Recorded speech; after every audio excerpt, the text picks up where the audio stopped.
ઓમ નમઃ શિવાય. ધ્યાન સત્રમાં આપ સર્વે ધ્યાનીઓનું સ્વાગત છે. વિજ્ઞાન ભૈરવ તંત્રની આજની આપણી ધારણા 67 એના વિશે જાણીશું અને ધ્યાન કરીશું. દરેક ધારણા એક પછી એક આપણને પોતાની અંતસમાં ઉતરવા માટે, પોતાના જીવનમાં પરિવર્તન માટે હોય છે. અને દરેક ધારણામાં મનની ગતિથી વહેવાવાળી ધારણા હોય છે. જેવી રીતે 66મી ધારણામાં આપણે જોયું કે વિના કારણ કંઈક પણ આપણા સાધકોની સાથે કંઈ થતું નથી. શરૂઆતમાં આપણને ખબર નથી, પણ જ્યારે આપણે આ વિધિઓ દરરોજ કરતા રહીએ છીએ એટલે એ રીતે એ પ્રકૃતિ આપણને બતાવે છે કે આપણને જે સ્પર્શ કરી જાય છે એ વિધિ આપણી માટે બનેલી છે કે હા, હું આ ધારણાથી કનેક્ટ થઈને ક્યાં ઉતરી ગઈ પોતાની અંતરમાં. તો ખૂબ સહજતાથી એક વિધિ જે આપ પોતાના કેન્દ્રને સ્પર્શ કરી જાઓ, પોતાની એ સ્થિતિને પ્રાપ્ત કરી, આત્માની સ્થિતિને, તો એ બધી જ વિધિને સ્પર્શ કરી શકે. અને ત્યારે એ કેન્દ્રમાં જ હોય, પણ એને લાગે કે મને બધી જ ધારણા, બધી જ સ્થિતિ સ્પર્શ કરે છે. કારણ કે એના જેટલા બી માર્ગ છે એ જવાના છે, એ કોઈ પણ માર્ગથી જાય, એને અનુભૂતિ કેન્દ્રની જ થાય.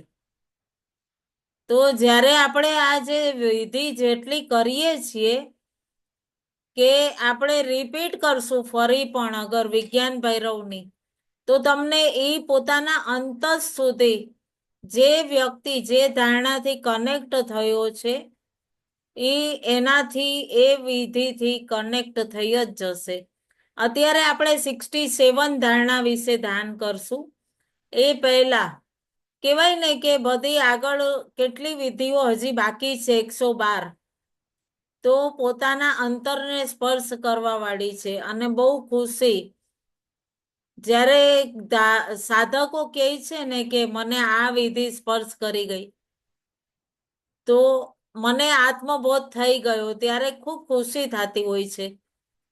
તો પૂર્ણ રૂપે પોતાના આત્મસ્થિતમાં છીએ એવો અનુભવ થતો હોય છે. તો સ્વાગત છે આપ સર્વે ધ્યાનીઓનું. આપણે આ ધારણા વિશે જાણીશું એ પહેલા ભગવાન શ્રી ગણપતિજીનું ધ્યાન. વક્રતુંડ મહાકાય સૂર્યકોટી સમપ્રભ નિર્વિઘ્નમ કુરુ મે દેવ સર્વકાર્યેષુ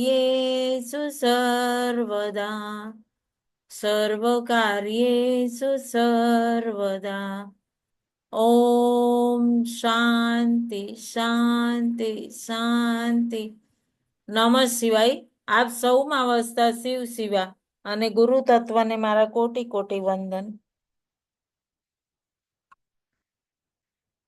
ખૂબ સરસ જે આ ધારણાઓ છે. જ્યારે તમે વિચારી લ્યો કે આપણે આત્મામાં સ્થિત છીએ, કોઈથી પણ આપણે સમાજમાં, સામાજિક કાર્યમાં ક્યાંય પણ વ્યવહાર કરીએ ત્યારે પણ આપણને ખબર જ હોય કે હું પૂર્ણ રૂપે પોતાના આત્મામાં સ્થિત છું. પોતાના આત્મામાં સ્થિત રહીએ તો આપણને પોતાના વ્યવહારમાં એટલી કુશળતા મળે, અને એટલી કુશળતા મળે કે એ પોતે દરેક જગ્યાએ આપણે ખૂબ ઊંડાણ સુધી લઈ જાય, ખૂબ ઊંડાણ સુધી લઈ જાય. કેટલી બધી ખુશી છે. ઘણા બધા લોકોને આ ધારણાઓથી કનેક્ટ થઈ અને પોતે ઉત્સુકતાથી આગળ વધી રહ્યા છે. અને જ્યારે એકદમ શાંત થઈને આપણે પોતાના ગુરુ તત્વને સમર્પિત ભાવથી પ્રાર્થના કરીને કનેક્ટ થતા હોઈએ છીએ ત્યારે 100% એ માર્ગ આપણને મળતો જ હોય છે. એ માર્ગ આપણને મળતો જ હોય છે અને એ દિવ્યતા આપણી અંદર જાગૃત થાય જ છે.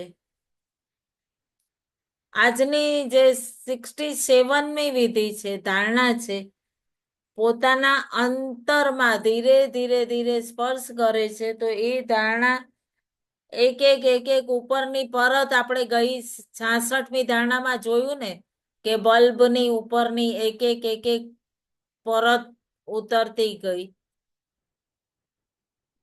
પરતો ઉખડતી ગઈ અને પછી અંદરની જ્યોત. તો આ જે છે એ પરિવર્તનનું જગત અને પરિવર્તન જ પરિવર્તનનો નિયમ છે. પરિવર્તનના દ્વારા જ પરિવર્તનને વિસર્જિત કરો. આજની ધારણા એટલી ગૂઢ ધારણા કીધી છે કે શું કીધું છે?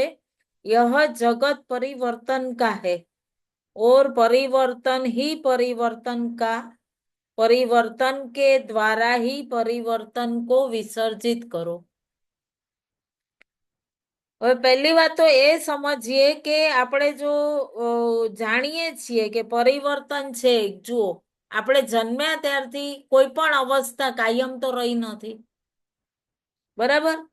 તો આપણી અંતરમાં આપણે પોતાના અંતસ્થમાં જોઈએ તો આપણી સિવાય આપણી અતિરિક્ત આપણે ઘણું બધું પરિવર્તન જોયું, પણ અંતરમાં જે અંદર બેઠું જે જોવે છે, જે દ્રષ્ટા છે, એ તો એનો એ જ છે ને.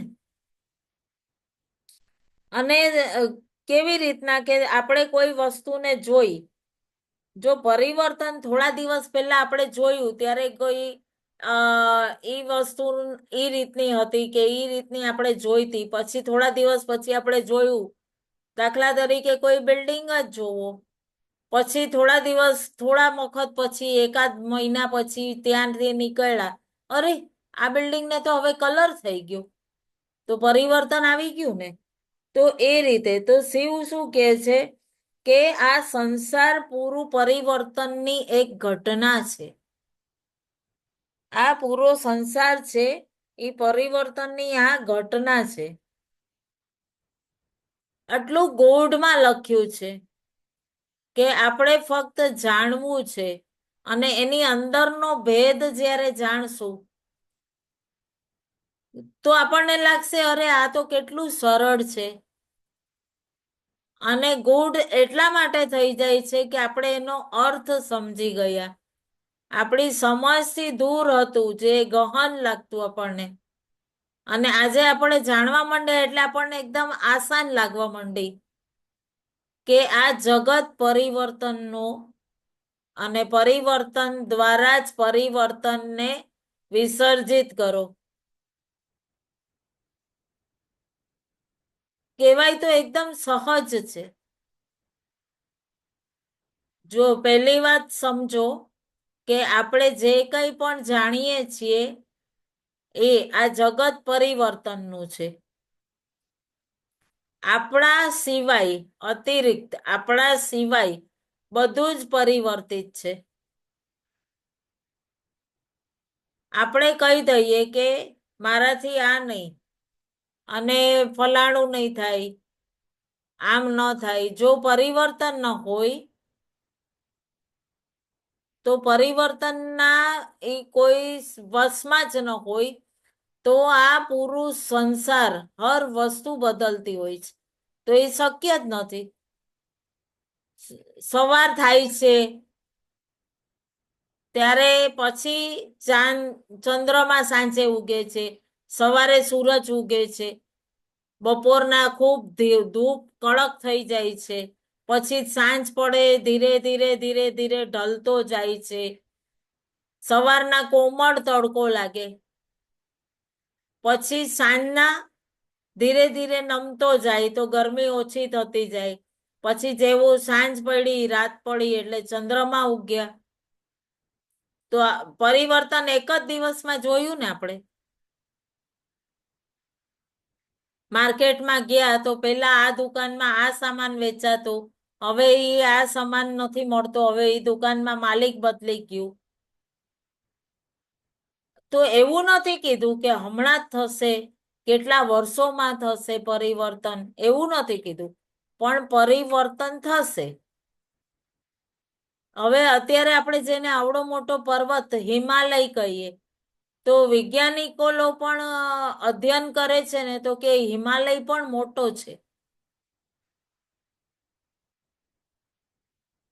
તો અત્યારે કહેવામાં આવે છે કે સૌથી વૈજ્ઞાનિક લોકો જે અધ્યયન કરે છે કે સૌથી કમ ઉંમરનો છે. હર વસ્તુની સ્થિતિ ની ઉંમર અલગ અલગ હોય છે. નદીઓની આપણને એવું લાગે છે, પણ દરેકમાં બદલાવ, જગ્યા બદલાય, એનું જલસ્તર બદલાય, નદીઓનું એનો બહાવ બદલાય, એનો શેપ, પછી એની આકૃતિ. તો એટલા માટે કે જગત પરિવર્તનશીલ છે. આમાં શું કીધું કે એકાદ વખત, એક મિનિટ,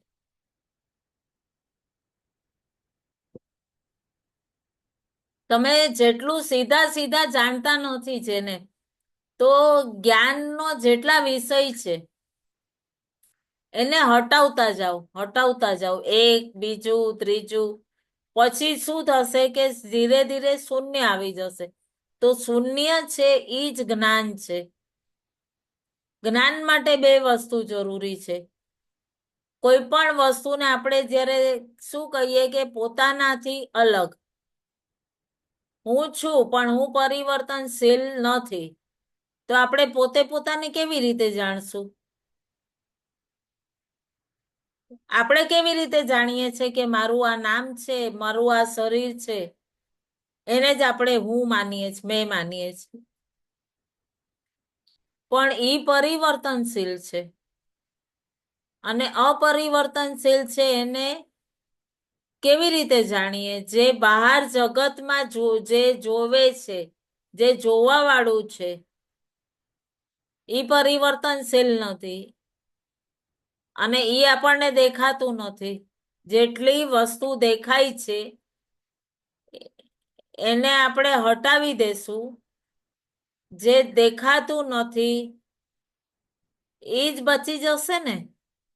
અને ઈ શૂન્યતામાં તમારે પોતાની અંદર ઉતરવું છે. જેવી રીતે આપણે પેલા ધારણામાં કીધું હતું કે વસ્તુ પરિવર્તનશીલ છે. કાર છે, તો કારની અંદરની બધા એક એક સ્ટેરિંગ, સીટ, બ્રેક,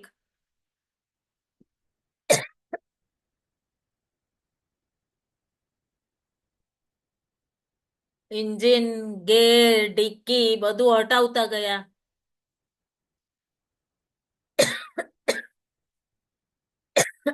સોરી, જેને આપણે જોઈ રહ્યા છીએ,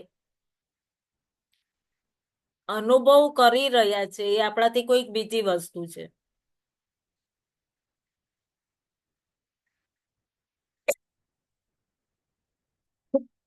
બે વસ્તુ હોય છે જાણવા માટે, જ્ઞાતા અને જ્ઞેય.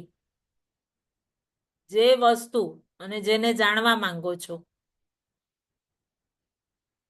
તો બંનેની વચ્ચે કેવી રીતે જોઈ શકો? તો જ્ઞાતા અને જ્ઞેય એની વચ્ચે શું હોય છે? સામે તમારે સોફા છે અને આ બાજુ તમારે ટીવી છે. બંનેની વચ્ચે તમે જે જોઈ રહ્યા છો, તો તમે જ્ઞાતા અને જ્ઞેય.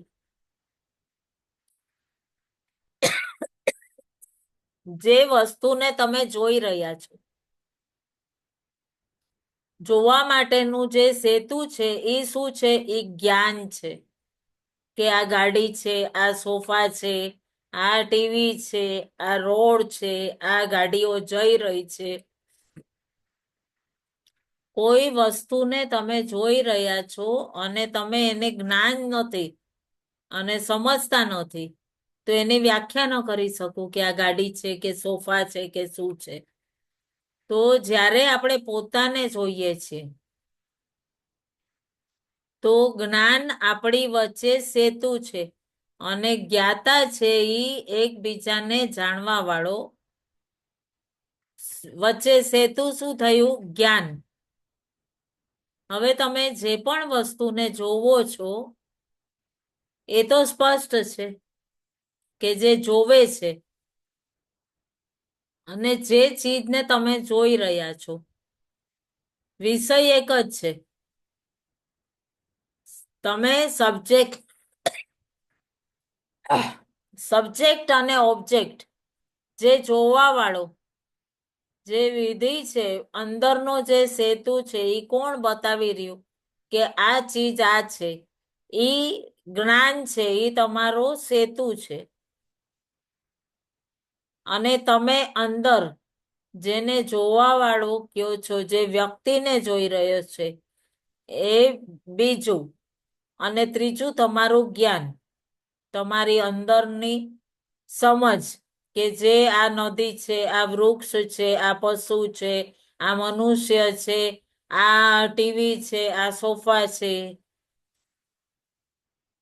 બાળક હતા ત્યારે આપણને આ જ્ઞાન નહોતું, તો ઈ ગાયને પણ નાના હતા ત્યારે જોવે તો શું કરે? આ શું છે? ત્યારે આપણને આપણી મમ્મી કહેતી ને કે ગાય છે, કાઉ છે. અત્યારે અંગ્રેજીમાં માતાઓ કહેશે કાઉ છે. જે ભાષા બાળપણમાં માતા પિતા બાળકોને શીખવાડશે એની એ ભાષામાં, કોઈ હિન્દીમાં, કોઈ ગુજરાતીમાં, કોઈ મરાઠીમાં, કોઈ અંગ્રેજીમાં. પછી આ શું હોય છે? બાળક બધું પૂછતું નથી રહેતું. આ શું છે? આ શું છે? જ્ઞાન છે એ સેતુ બતાવવા માટેનું. પણ આપણે જ્યારે પોતાને જાણવાની કોશિશ કરીએ છીએ ત્યારે કેવલ આપણે હું જ છું. ત્યાં આગળ તમે જોવો, જેને તમે જાણવા માંગો છો અને એ બીજું કોણ છે? હું અનુભવ કરતો અને એ હું આવી જાય.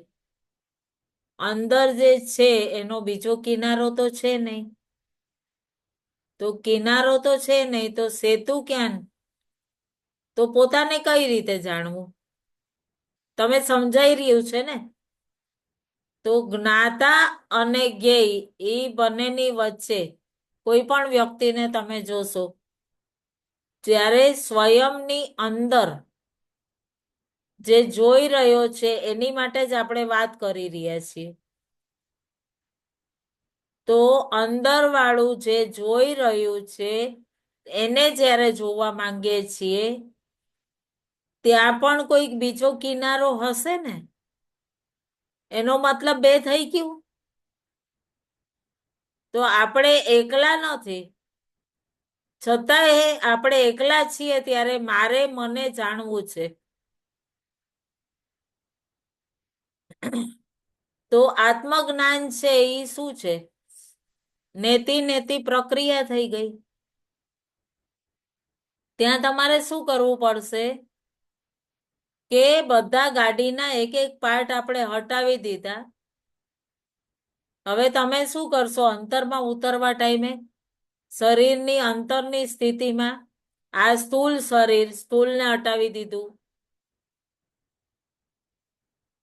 આ મારો હાથ છે, આ મારો પગ છે, આ મારું શરીર છે, આ મારું આંખ છે, નાક છે, મોઢું છે.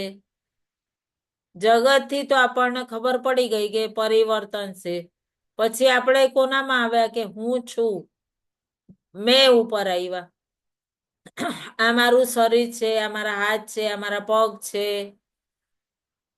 તો આપણે એ પણ નથી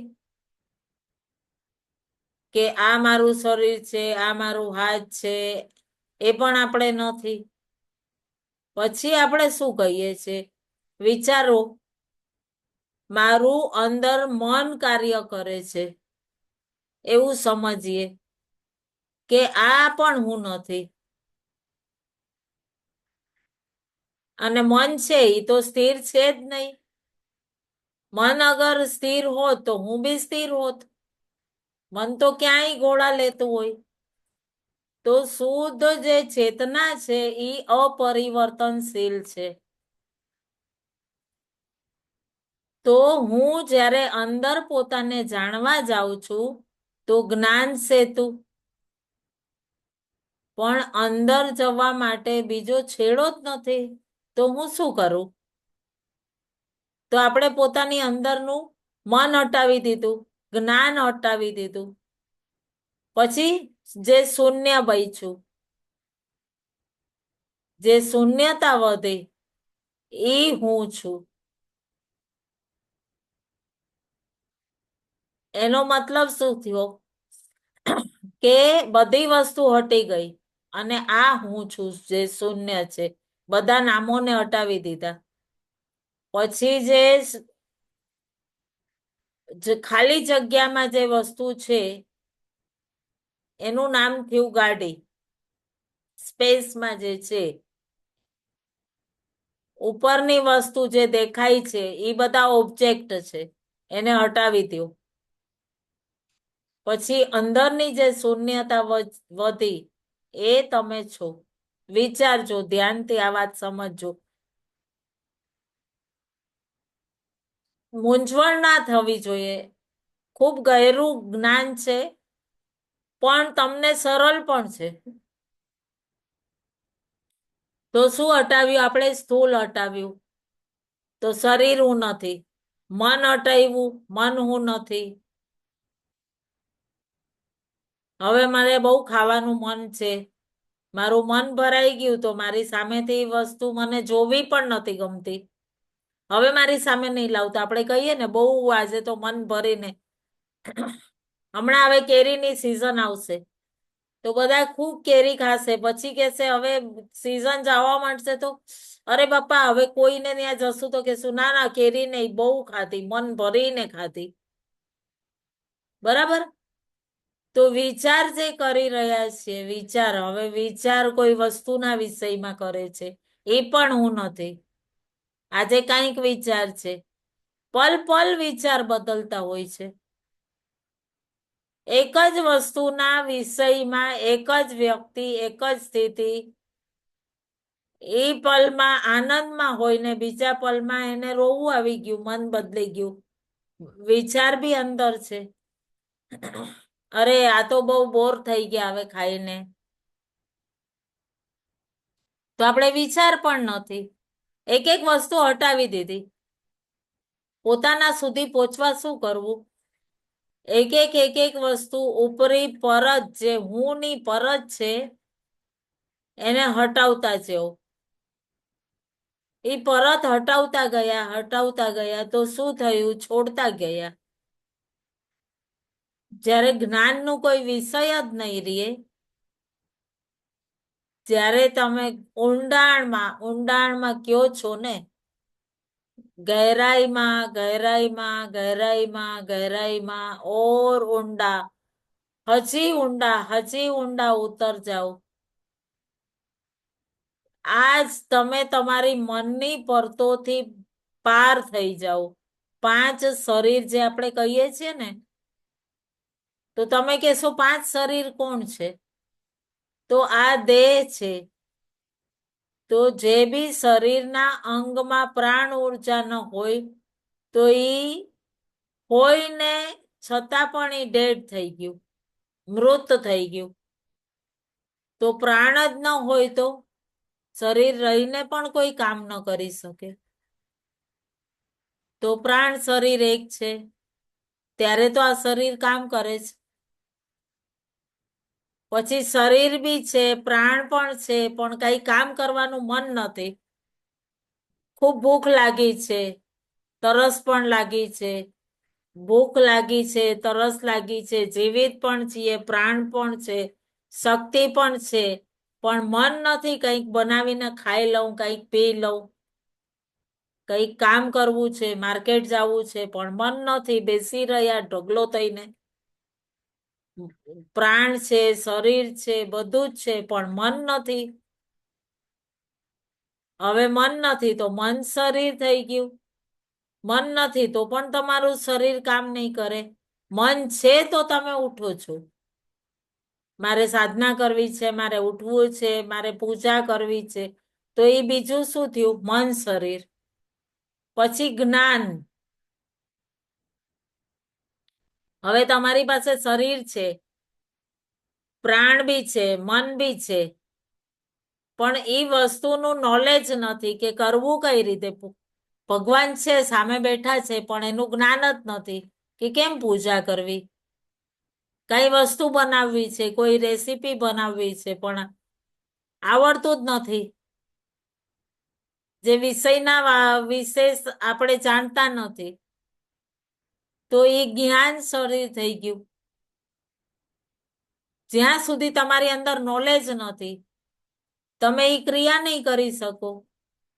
ભૂખ લાગી છે પણ તમને બનાવતા જ નથી આવડતું. તરસ લાગી છે પણ ખબર જ નથી, અને ચા બનાવી તો કઈ રીતે બનાવવું.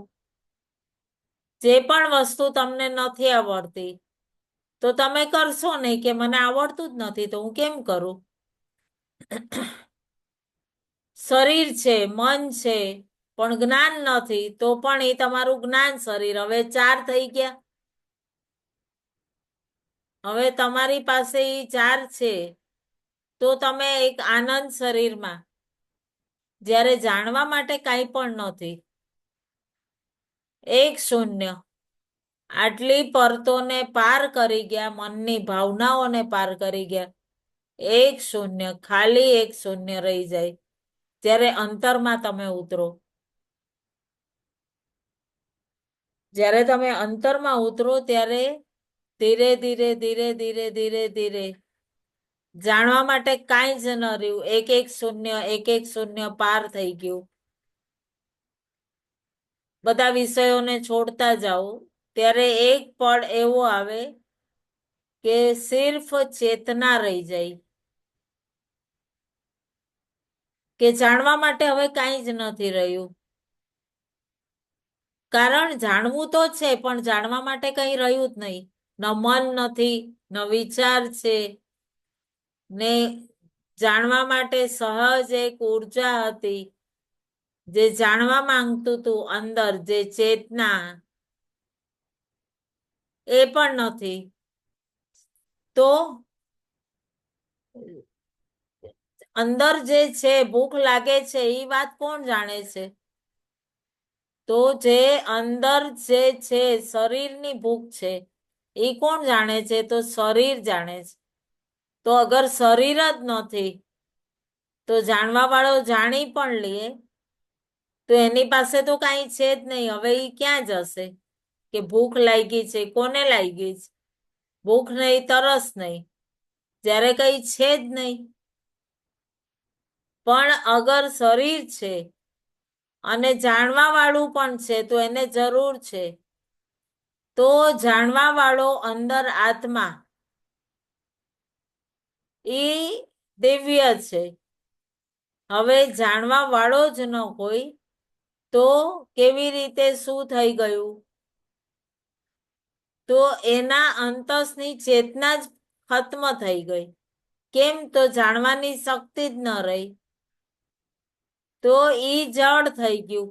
એ જે સહજ ઉર્જા અંદર જે જાણવા માંગે છે, જે જાણવા માટે સિવાય એની પાસે કોઈ આગળ વિષય જ નથી, તો ઈ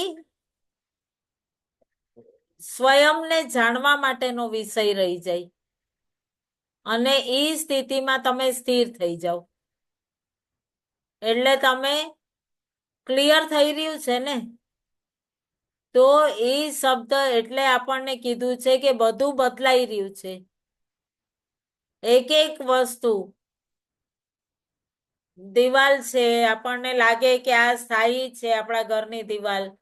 હવે આપણને લાગ્યું કે આ દિવાલ તોડી નાખશું તો જરાક પાછળ એક કમરામાં વધારે જગ્યા થઈ જશે. તો કોઈ સ્થિતિનો ક્યારેય કોઈ આપણને ઓલું નથી હોતું, ફિક્સ નથી હોતું. જેવી રીતે સવારથી બપોર અલગ, બપોરથી સાંજ અલગ, સાંજથી રાત અલગ. હર સ્થિતિ બદલતી જતી હોય છે. કેવી રીતના દિવસો નીકળે છે, કેવી રીતના મહિના, કેવી રીતના ઋતુઓ બદલાય છે, કેવી રીતના વર્ષ નીકળે છે.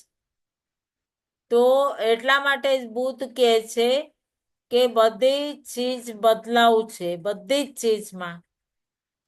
હરેક વ્યક્તિને જાણી લ્યો અને હરેક સ્થિતિ બદલાઈ જ રહી છે.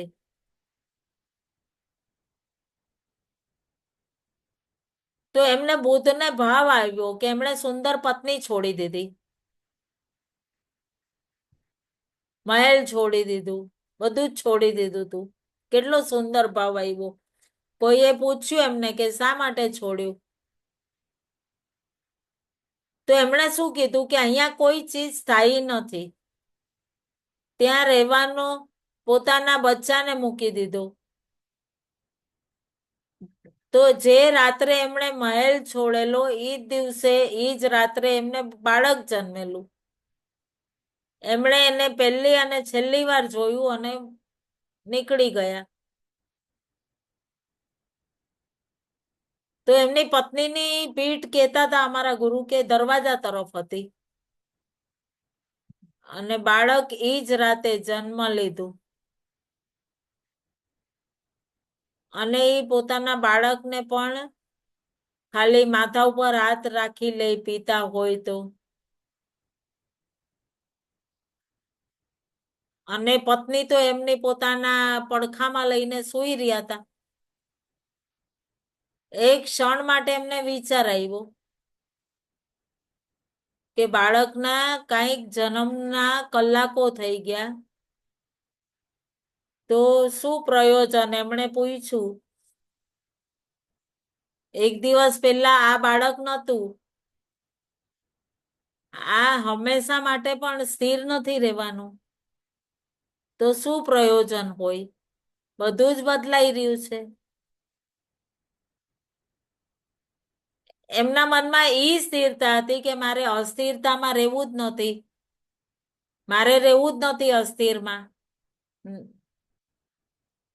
જ્યારે બધું બદલાવ તો આવવાનો જ છે, એ બદલાવમાં મારે નથી રહેવું. અને એમને ઈ ગુણ જ્ઞાન મળ્યું એટલે ઈ વિદાય થઈ ગયા મહેલમાંથી. એમણે બધાએ પૂછ્યું કે કામ શા માટે મૂકી દીધું, તો એમણે પોતાની સ્થિરતાની ખોજ માટે પૂર્ણ રૂપે પોતે બહુ મહાન હતા. આ ચલાયમાન સ્થિતિની અંદર, પરિવર્તનશીલ સ્થિતિની અંદર પોતાને અડિંગ રાખ્યું.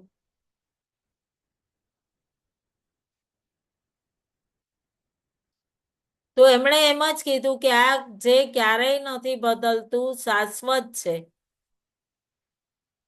અને જો પરિવર્તન જ થશે વારંવાર તો મારા મનમાં પલ પલ નિરાશા આવશે. ઘણા માણસો, ઘણા વ્યક્તિઓ ચાહતા હોય કે અમે મનુષ્ય અવતારમાં જ રહીએ. યુવક કહેશે કે મારું યૌવન બનેલું રહે, વૃદ્ધ તો થામ જ નહીં. પ્રૌઢ વિચારે કે હું ક્યારે પણ જીવનમાં ન જાઉં, ક્યાંય બીજે ન જાઉં, આને જ પકડી રાખું અને આને અહીંયાથી ન જવા દઉં. દેહ છે એને પણ જવાનું છે. આ બધું પરિવર્તનશીલ જીવનમાં અગર તમે જેની ખોજ કરો છો, જે નથી બદલતું, તો એ શાશ્વત છે. અને એ શાશ્વત છે તો જીવનમાં અર્થ છે, અન્યથા અનર્થ છે. મારે નિત્યમાં રહેવું છે. અને એટલે એમણે ખોજ કરી કે પોતાના અંતસમાં